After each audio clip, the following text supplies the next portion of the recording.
Picture तो सालों से बाकी है लेकिन ও ভাই, বলিউড বাদশা ফিরতেছে নতুন মুভিতে। ঢালিউড কিং কোন মুভি শুটিং এর জন্য গেল শ্রীলঙ্কায়, সবকিছুই জানাবো এই ভিডিওতে, শুধু ভিডিওটি সম্পূর্ণ দেখো। বলিউড বাদশা শাহরুখ খান আসতেছে নতুন ধামাকে নিয়ে। সিদ্ধার্থ আনন্দের পরিচালনায় আসছে কিং, একটা ফুল অন অ্যাকশন থ্রিলার ছবি, আর এই ছবিতেই একসাথে স্ক্রিন শেয়ার করতে চলেছেন রানী মুখার্জি। হ্যাঁ, পাঠানের পর আবার ফিরতেছে শাহরুখ রানী জুটি। এই ছবিতে অভিনয় করবেন দীপিকা পাড়ুকোন, অভিষেক বচ্চন, অনিল কাপুর, জ্যাকি শ্রফ, অর্জুন ওয়ারসি, অভয় ভার্মা আর শাহরুখের মেয়ে সোহানা খানেরও হচ্ছে বড় পর্দায় অভিষেক। কিন্তু ভাই, আসল চমক কোথায়? এই ছবিতে ক্যামিও চরিত্রে থাকছেন রানী মুখার্জি, আর সেই চরিত্র থেকেই সিনেমার রহস্য শুরু। তাকে দেখা যাবে সোহানার মায়ের ভূমিকায়। মাত্র 5 দিনের শুটিং, কিন্তু সেই ক্যারেক্টারে লুকিয়ে সিনেমার আসল টুইস্ট। সূত্র বলতেছে শাহরুখ আর সিদ্ধার্থের প্রস্তাবে না বলার সুযোগ হয়েছিল না রানীর। এই চরিত্রটা নাকি সিনেমার হৃদয়। 20 মে থেকে মুম্বাইতে শুরু হচ্ছে শুটিং, এরপর ইউরোপে হবে ইন্টারন্যাশনাল অংশের শুটিং।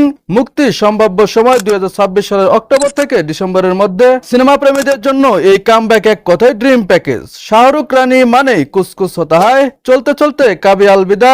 সর্বশেষ জিরোতে ছিলেন অতিথি চরিত্রে, আর ফুল লেন্থ সিনেমায় তাদের শেষ দেখা গিয়েছিল 2007 সালে। এদিকে ঢালিউড কিং শাকিব খানের দিকেও নজর থাকাই উচিত। এই সপ্তাহে তিনি উড়াল দিয়েছেন শ্রীলঙ্কায় নতুন সিনেমা তাণ্ডবের বাকি শুটিং শেষ করতে।